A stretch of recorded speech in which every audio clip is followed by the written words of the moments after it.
Good evening. This is Jan Turkle, and I'd like to welcome you all to tonight's talk. This is going to be very interesting. Bob Manzo, the president and CEO and chief chemist of Skinprint, is going to enlighten us about why some skincare products work and others don't. And I think the extra special treat tonight is we're going to be introduced to some of their new products and options. So without further ado, Bob, I'm going to turn it over. Thanks, Dr. Turkle. Good evening, everybody. How are you guys today? Thanks for tuning in here.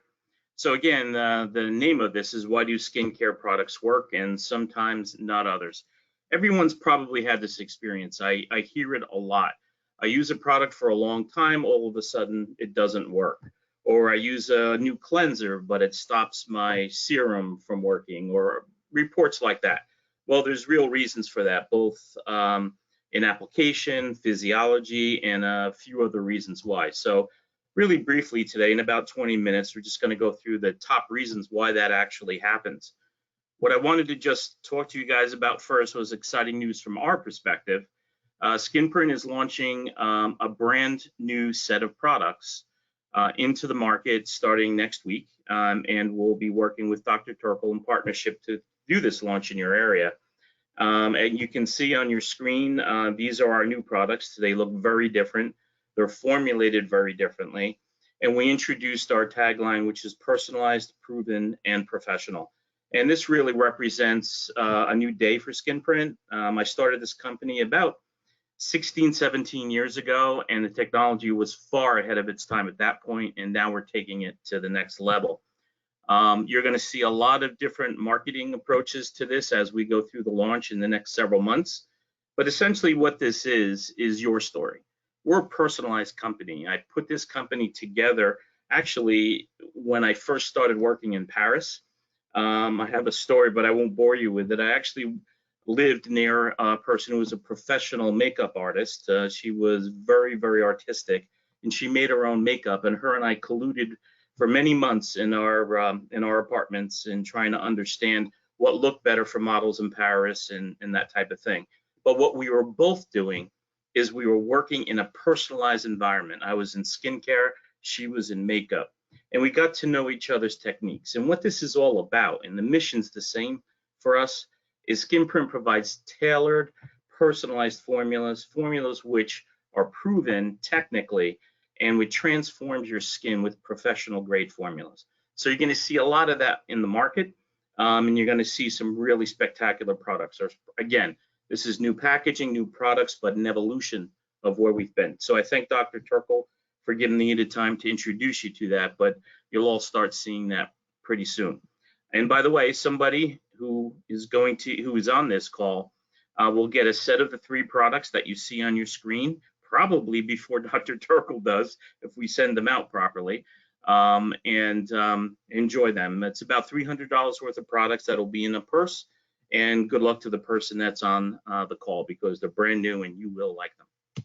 So with that said, why do skincare products work sometimes and not others? So I'm going to talk a little bit again about skin itself. I like to do that because part of what I do is provide education to you all, and hopefully I can do that in such a way when you go out into the world, wherever you are, whether you're here in the US, you're in Indianapolis, you're in Singapore, you can look at a product, you can look at the label, you can look at the claims, and you can make an educated decision based on what you've learned to buy the proper skincare product. That's what this is all about. So if you look at this, most of you have seen this. This is basic anatomy 101 of skin. So it starts with, on the very top, in this case it's called a cuticle, but it's the stratum corneum, which is the covering that you can feel. And the objective of this covering is to act as a barrier from toxins coming in and water coming out, keeping good skin health. The epidermal tissue, which is this layer right here, is the live skin surface, right? And so it modulates that barrier activity, and it also gives your skin some substance. And then you have the dermal tissue below it, and what that does, it gives the full structure of the skin. It gives the elasticity to it, the cushion to it, the rebound and elastic nature of it. And then below that is the hypodermis or the fat layer. And those are the primary layers. And I know you've seen this before. So what I wanted to do is there's a couple of animations that I'd like to show you. And just think of yourself traveling through skin. And then we're going to talk a little bit about these animations. This first one starts from the very top of the skin, and then it goes through and you're in the dermal layer. And so when you watch this, you can see you're on the top, now you're coming through, and what you see poking down, those are the hair follicles. And the strands that are around that, those are collagen and elastin fibers. And that's the spatial relationship that you actually see in the skin. And if you actually do work with skin all the time, you can actually see these structures. And again, at the top of these structures, if I can get this back, but at the top of the structures are different types of, so this is the dermal tissue, you can see it there, right? This is all the collagen and elastin. Those were the hair follicles. And as you go through this, and I just want to make sure that I get this, you can see up here is the epidermal tissue on the top, and it goes down right at the bridge of the epidermal tissue. This is where all the collagen and elastin sits, which supports your skin. Now, what's important about you seeing this is we're going to talk a little bit about what prevents some of these from our products from going in and supporting these structures. It's really important that you see this. Here's another image. And you can see this a little bit better. This is, I'll just pause it here. And what you see up top, this is epidermal tissue. And you see all these undulating lines. This area is called the epidermal dermal junction. And what that does is it separates the keratinocyte area to the dermal area. You'll see if I just forward this a little bit, you see all the different structures that are moving there. Now, when you have this, you're going to see all of a sudden, you're going to see when they show here collagen and elastin, see the compression? Well, it's really important that you understand that that's the kind of compression that you have in skin. And you can see under here, these were these little areas with a lot of stuff moving through them. Those are not blood vessels. That's the lymph system diffusing in and out toxins from the skin surface. The blood vessels actually lay down here near the fat layer. But it's a good way for you to feel the fact of what skin is. So when we talk about it, you can actually kind of understand that skin behaves like that, how elastic it is, and what they're showing there is really important for you. So I wanted to give you that experience of what's actually going on in the skin itself with that graphic. I hope that helped. So the concept of bioavailability is really important. What that simply means is that when you use a topical product on your hand, what happens to the ingredients that are formulated? Do the ingredients that you want go to the areas where they actually make sense and are intended to go? So the first question is dose. How much ingredient that the manufacturer puts in actually goes to where it's supposed to go, and is there enough? So the question is there enough active ingredient? How much is there? Is there not enough? Is there too much? One thing I can tell you is there's never too much. Active ingredients can cost up to $10,000 a kilogram. They're very, very expensive, some even more, depending on what they are. And they're very expensive to put in the products because, frankly, the more expensive they are, generally, the more unstable they are, and they don't last long without really good formulation. So for you, and we're going to go towards the end of this presentation and look at an actual product listing, and I'll talk you through it. So dose is important. You have to have enough. Far too often, the products you have don't have enough of the active ingredient to make a really, really robust product. A lot of, frankly, it's between you and I, a lot of products are manufactured such that when they say, for instance, we have an active ingredient that reduces fine lines and wrinkles. So what do? They put a lot of glycerin, they put a lot of hyaluronic acid. What does that do? It plumps up the skin. Well, you've achieved what you wanted to achieve. The wrinkle is less deep, and it's a perfectly valid thing to do. So what do you think happens 3 or 4 hours afterwards? Starts to come down, the plumping goes down, and you get the fine line and wrinkle. I would say about 80% of the products that we've studied in the last 15 years rely, when it says fine line and wrinkle reduction, it's transient. It relies on a quick plumping factor because you can get really good plumping with moisturizers, but after a period of time, they go back. And what you'll see very, very quickly in those kinds of products is that it is transient. And that's why sometimes it looks like sometimes they really work because you put it on your neck, or you put it around your eyes, and it really plumps up really well. And then you kind of go, I don't know, about 3 or 4 hours later, and all of a sudden, geez, it looks kind of the same it was, and you don't have the opportunity to touch it up. So what the ingredient is and how much is there is really important. Now, some products like retinols, you can dose them fairly high, but you have to make sure that it's not too high where you start to get red and sloughing. We can talk about retinols more, but you just have to be careful with these kind of compounds. So dose is the first thing you have to worry about. For bioavailability, and remember, bioavailability, how do these products work? Do they get where they need to go? So how much is in there? First thing. Then depth. So I showed you a little bit of that anatomy, right? So let's say that if you wanted to get rid of fine lines and wrinkles, you have to go to the dermal tissue. And I hope you can see what I'm doing with my pointer here. The dermal tissue is where fibroblasts reside. Fibroblasts are cells that make collagen and elastin and really induce the activity of those structures to make firmer skin. Now, what if you put your cream or lotion on the top? Now, the cuticle or the epidermal tissue, its job is to not let things in, right?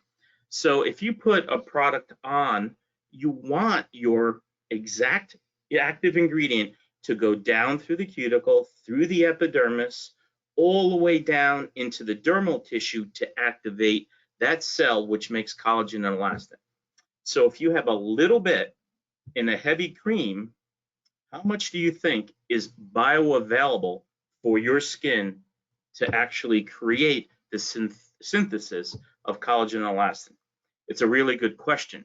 So the people who are formulating have to overcome these barriers through chemistry and allow this stuff to go right down into the dermal tissue. So that's an example of how depth is really important, right? So if you have enough of that active ingredient and you can get to a certain layer in the skin, well, you've done your job. So let me ask all you guys a question rhetorically. If you wanted to make the texture of the skin better, the top layer, how deep do you have to go? Okay, good answers, good answers. The answer is not far, right? As a matter of fact, you want to formulate it such that it stays on the surface. Often you'll get products that actually have exfoliation qualities, but the molecular weight of it is so small it goes through and then goes into the epidermis, which then causes redness and irritation. So formulation, again, is really, really important. So for textural issues in the skin, it is most of the time surface. So you have to use high molecular weight or transient chemicals to produce that smoothness on the surface. There are compounds like very specific peptides that you can put into your formula, which actually will work at the fibroblast level to speed up the action of the skin. And that's pretty rare when people do that. So the depth, where it goes, if you want to go on the surface for smoothness, if you want to go down into the dermis to do fine lines and wrinkles, this is all very important to know when you're buying a product. And finally, delivery. So how do you get that product to the depth you want? Well, a lot of companies use different techniques, but the best technique I find is how do you understand skin well enough to know where it's going? So do you see right at the lowest part of the epidermal tissue, right? here, that's where your skin modulates skin color. So dark spots, skin that's lighter or darker, melasma, these types of things, all of that is synthesized and reacted right below that dermal tissue, right in that area.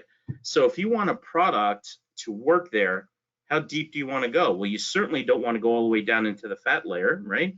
You certainly don't want to have it on the surface, but you really want to localize it in the upper dermal tissue, in the lower epidermis, so they get the activity right at these cells called melanocytes. If you can do that, you can lighten skin. And again, it's how do you get it there? So bioavailability, the ability for your product to modulate your skin, is dependent on dose, depth, and delivery. Now, how do you translate that when you go to the counter or somebody tries to sell you something? Well, we're going to talk about that in a minute, about looking at the ingredients in the products. And that's why there's chemists in the world too, right? So I don't want you to walk around and look in your drawer and see 30 different ingredients, because frankly, 30 different products, because frankly, that's how people, men and women, buy, because they're not really educated, nor are they getting an education at the counter. Somebody just hands you something, oh, that smells good, right? It feels good, that's going to be good, I'll try it. And so their drawer fills up because it doesn't work. This is what I'm trying to talk to you today about. So let's talk about some ingredients. So one of the things is that you have to know is if you ask anybody in the art of doing aesthetic work, they'll if the whole area of pH comes up. Up until recently, very recently, everybody used to say the normal skin pH is around 5.5. Well, the newer research, and we're conducting a lot of it ourselves, really indicates it's lower than that. I've even seen through some results here 4.3 to 5.7, but it's much lower than it used to be.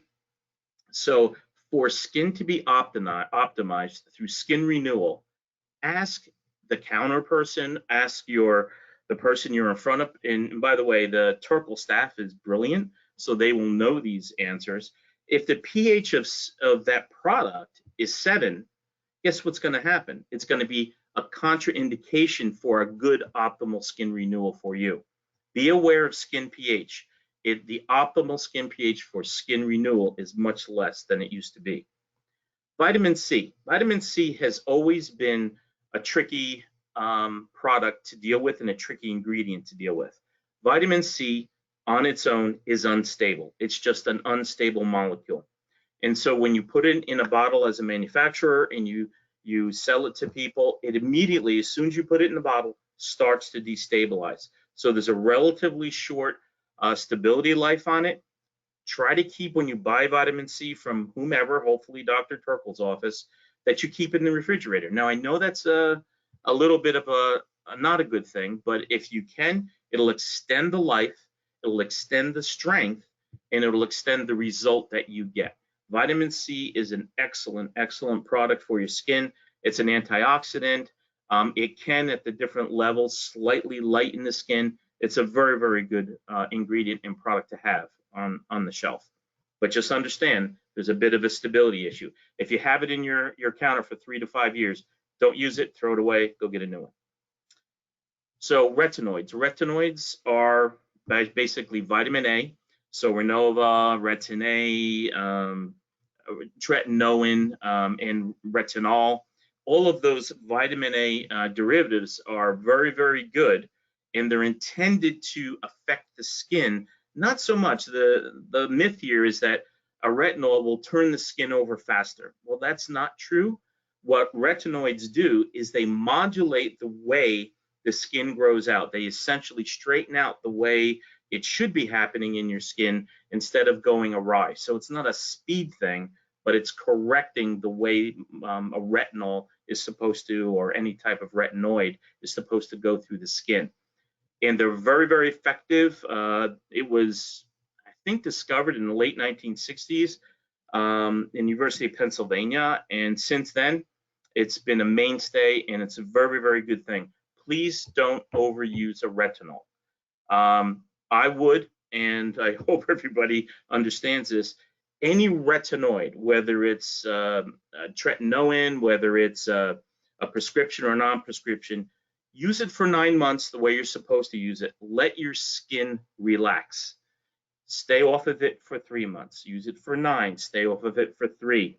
The reason being, there's a lot of data in the market that shows that with retinols for chronic use at high levels, it'll take that dermis, which you know so much about now, and it'll actually make it smaller. You don't want that. But a retinol is good, but dosed properly and used properly. Now, glycolic acids with retinols, that's a touchy situation, and you really need to go to a physician, an esthetician, like we have at Turkle and Associates, to understand how to peel and how to use these topically together to get the right result. You're going to get some inflammation, but you don't want to get chronic inflammation, which can do damage to the skin surface. Be careful with that. Enzyme exfoliators, I recommend. I do not recommend abrasive exfoliators, and we talked about that. But enzymes, particular papain or papaya type enzymes, they're very good, but they work in a very narrow pH, 5 to 6. So if you have them formulated low or higher than that, they generally don't work at all. It's kind of like a key. If it's within that range, it works really well. Outside of that range, it doesn't work at all, which may be reasons for you seeing that the product is not being used properly. So again, I've talked about occlusives here, and I've showed all kinds of before and afters and demoed it. Look for cetyl alcohol, look for cetyl alcohol, look for bentonites. These are all compounds that go onto the skin, stay on the skin, and then you'll put another product on, you'll feel good, but it's not going to penetrate through it, and that could also be a reason that you don't have good activity in your skin or bioavailability. So understand all of those things. It's really important that you do. And even if you change a cleanser, if you have a really good active compound, if you change your cleanser sometimes, the cleanser may be affecting how that active compound goes into your skin. So the rule of thumb for cleansers, don't use the cloudy stuff, use the clear stuff. If you can hold it up to the light and you can see through it, then you can use it. If you hold it up to the light and it's cloudy or it's pearlescent, it probably has one of these compounds that are occlusive. So just be careful with that. Now, everybody can see this. We're going to test you all on it, all right? This is an ingredient label from a product that's on the market today. There's really no reason to go into where it is, but this is a typical label copy that is on a lot of retail and those types of products. What I did, I won't go through this too much. I'll spare you the pain. But if you see the yellow that's highlighted, the yellow that's highlighted is 95% or so of that formula. So they have water in the formula, glycerin is in the formula. I can tell you that glycerin is in between 5 and 6% in a formula like this. Caprylic triglyceride, which is an emollient that goes on the skin. C1315 alkane, there's a squalene, something called C12 alcohols. Then you start to see cetyl alcohol. Everything in there is not an active ingredient. What they are is they're moisturizers, skin smoothers, and skin occluders. And what they do is they go onto the skin, they make it feel really good, but it captures into the skin. You can see this compound called dimethicone. That's a moisturizer. It's in this formula probably at about 2%. And then you'll see the active materials starting right here, because everything from this point all the way to the bottom is less than 1%. And this is a typical construction of these types of things. My advice to you is, if you can, at least look at the top 3 to 4 to 5 ingredients. If they contain these kinds of chemicals, these ingredients, it's okay, but understand that's what's driving what they want you to feel. If they want you to feel great moisturization, they're going to pack all these things in there. Some of the best products, even the really good moisturizers, they're a little bit thick, but they're not pasty. So just be aware. Things like this, you should just take the time, ask the person who's talking to you a few questions about What's the pH? What are these ingredients in here? You don't have to be a chemist, but it's good to challenge them. Okay? So be aware, occlusion is a big deal. Okay? And that's, again, these chemicals that trap the skin. There's something called adaptation of skin, and that's the ability of skin to adapt to using that same product all the time. Skin will adapt.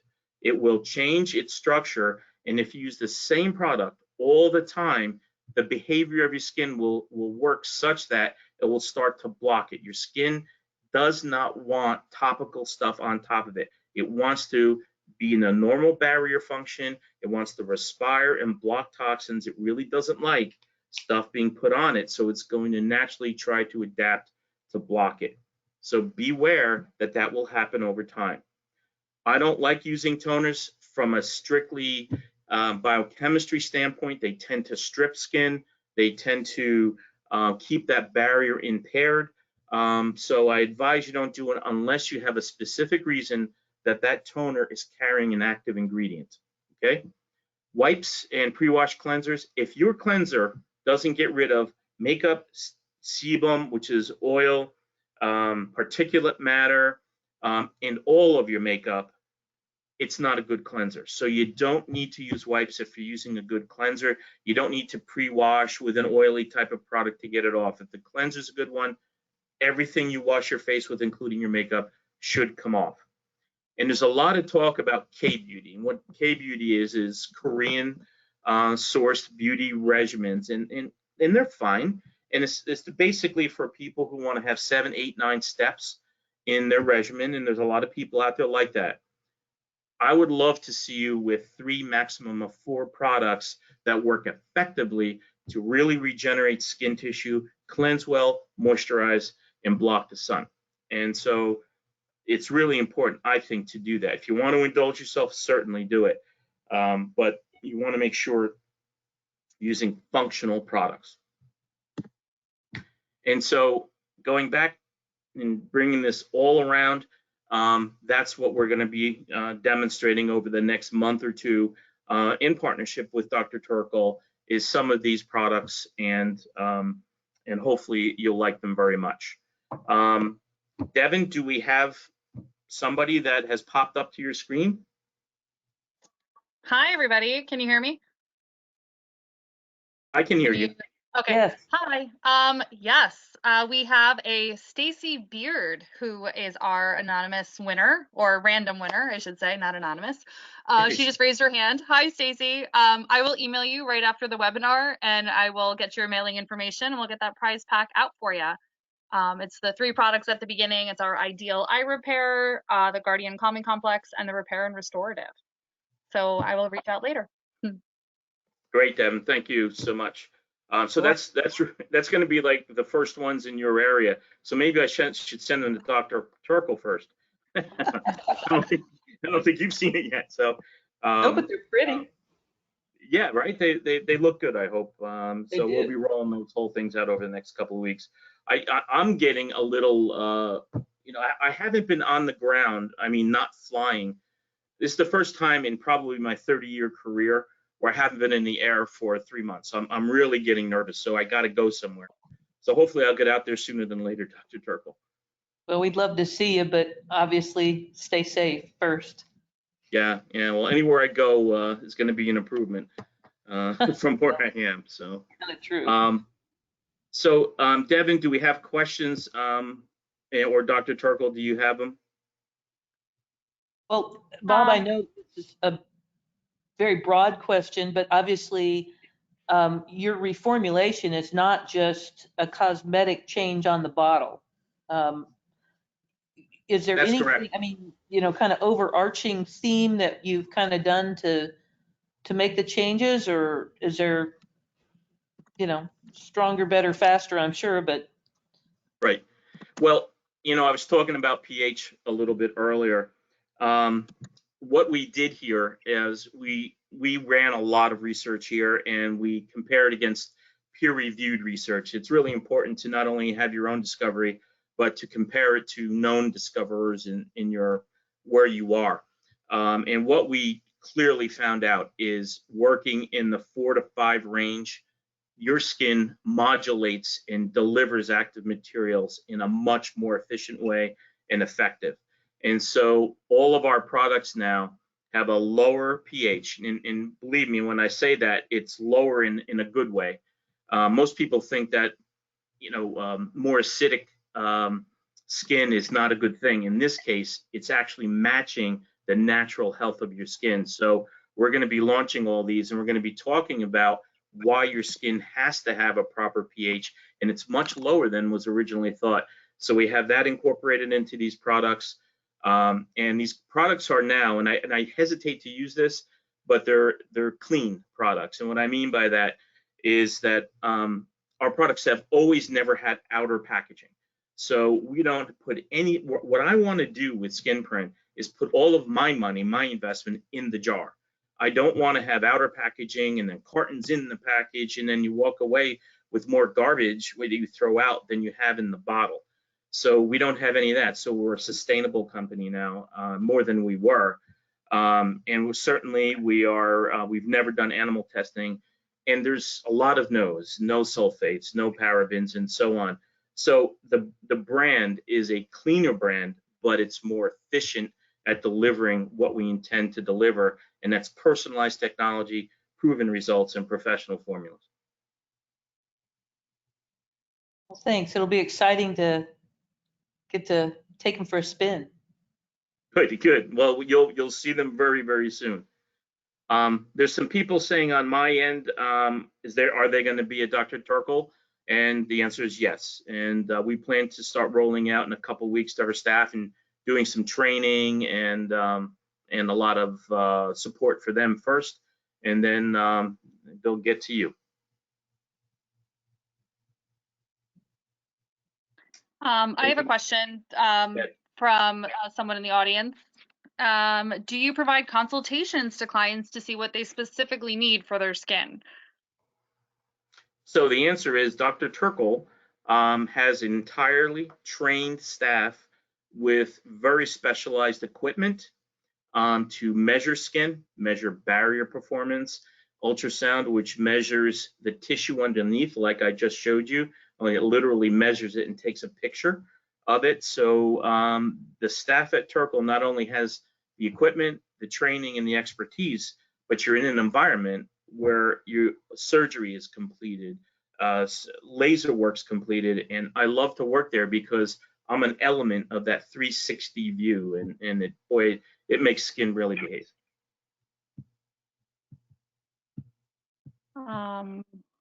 Somebody asked about animal testing, but I think I covered that. We've never done animal testing. We use what's called in vitro methods, so we have always done that way before it was done before. Anybody else? They're starting. It should really okay. They're trickling in here. A couple of questions about Ideal. One person asked about the new packaging, if it's in a pump, and someone else is saying what's special about Ideal. Do you want to just touch on that? Yeah, so the Ideal package is a different package now. It's hard to see perhaps on the screen, but it's now a pump. Ideal always came in a jar, and honestly, I was never comfortable with that. Some people said, hey, I like the jar because I can do this and I can do that. It's never a sanitary thing when you're re-dipping into a jar. So all of our packages are very, very different now. In this particular package, the Ideal package, the repair cream, it's an integrated unit. There's no cap. It may look like a cap, but it's not a cap. What you do is you spin the top, the pump comes out of the top, and then you pump it, and you can then spin the cap back, and the pump goes into the cap as an integrated unit. And if you wanted to take it with you on a trip, you just put it in your purse, or you can do whatever you need to do. So you don't need two hands with Skinprint products anymore. It's fully integrated. The cap's integrated into the pump. So that's been changed. What really is the major change with Ideal is the ability for Ideal to penetrate the skin and to work with the underlying capillary structure so that we reduce puffiness and darkness under the eye. And then we have very specific peptides, and they're very targeted for periorbital and fine lines under the eye. So those two things have been improved dramatically. We've shifted the ingredients, put some at very high levels, but not high enough where you get any irritation. So it's remarkably different. Yes. Bob, will you continue to make idyllic as well? Yes, idyllic is, it's interesting. People buy different products for different things. Ideal and idyllic were always basically a day and a night product. And because I'll be frank with you, idyllic has less actives. So when you put it on, it's smoother, it goes into the skin, and then you can put your makeup on it over it, so you don't get any balling or anything like that. We've actually made Ideal a little thicker and Idyllic a little thinner for that purpose. If you still want to use it, you can use it as a day. But I will tell you, in our market research studies, people are still picking up Ideal and using it twice a day, in the morning and in the evening. So both will be available. Both will be actually in the same package with a different color label, and you'll be able to sample those in the next weeks or so. Thank you. I got a few more here. Devin, do you have stuff? Let's see. I just some questions. I think you really touched on answers for most of them. Just reformulating, new packaging, animal testing. I think we're okay. good. Well, there's a couple of questions here asking about Radiant Shield, I think it is. Yeah. So with Radiant, we have a brand new formula for Radiant Shield. There'll be two different, there'll be not untinted and tinted. It'll be in a very different package again. In those, we should have, Devin, I think, totally completion in about a month, right? I would say probably 4 to 6 weeks just to be safe. Okay, so for the summer, it's coming. We have reformulated Spot On. So it's in a pump. Again, we don't want to use any more jars. So it's a very thin, very nice looking pump. So Spot On is back with that. And then we have, it's a HQ product, Devin. Which one is it? Recover, right? Recover, yes. Yeah. So in Recover, we have in 2% hydroquinone. And the 2% hydroquinone version acts as if it's a 4. I think most of you know that 4% is really not on the market anymore relative to the mass market. So we did some research. So our Spot On, our Recover, and our 2 sunscreens are brand new packaging. And again, we'll launch a little bit later than the regular products. Those are out there as well. All new packaging, all new formulas. So I'm getting good feedback on the people that are talking about the packaging. I'm glad you like the way it looks. So good. So are we good? I think so. Unless anyone has any other questions, go ahead and pop them in there. As you know, Devin, this software is so good that I can hardly read it.